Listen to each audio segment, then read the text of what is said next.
That's right. The floorboard might have been used as a seesaw. Huh? A seesaw? The crosspiece at one end of the floorboard had been cut off. The other two crosspieces holding up that board were close to the cage. Meaning, if you were to apply force to the end of the floorboard with no crosspiece,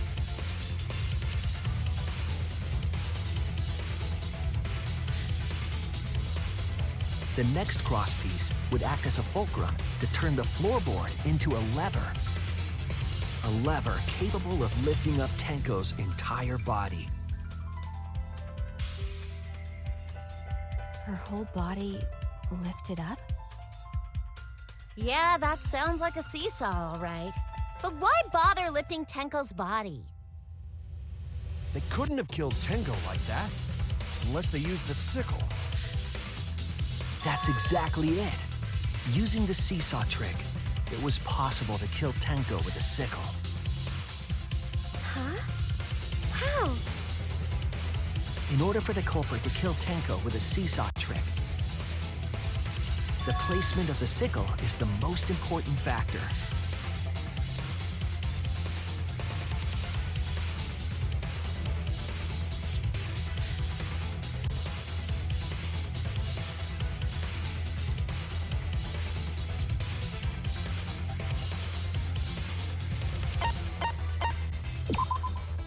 That's it!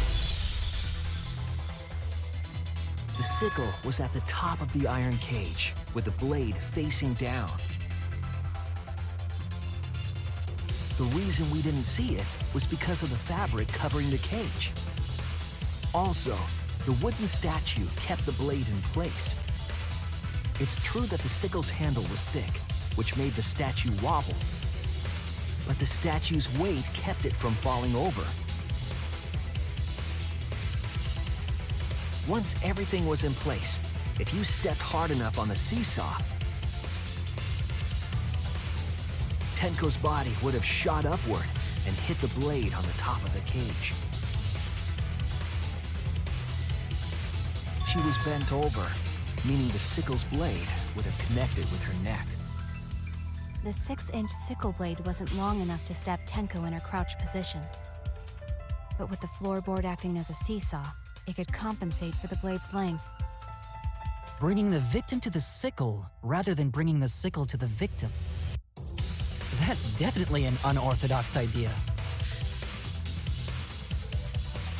It's crazy, but it would explain how Tenko got stabbed while she was in the cage. So the sound we heard was the culprit stomping on the floorboard. That impact make floorboard come loose. Looks like we got ourselves a good old-fashioned seesaw homicide. Wait, what the hell's a seesaw homicide? That's fucking crazy! The craziness is what really makes the killing game fun, you know? They can't get away with murder the normal way, so they gotta think outside the box. Kudos, culprit! You did a great job keeping me entertained. Indeed. Well played, Himiko. Yeah? It was you, wasn't it?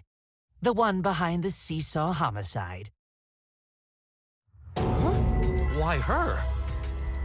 Because she's the only one capable of carrying out this plan. The only one? Why's that? Because this seesaw homicide required its location to be prepared beforehand. By cutting the crosspiece beneath the floorboard, you mean? Then the culprit would need to lure their victim into the prepared room. That is why you chose that room for the seance. Is it not, Himiko?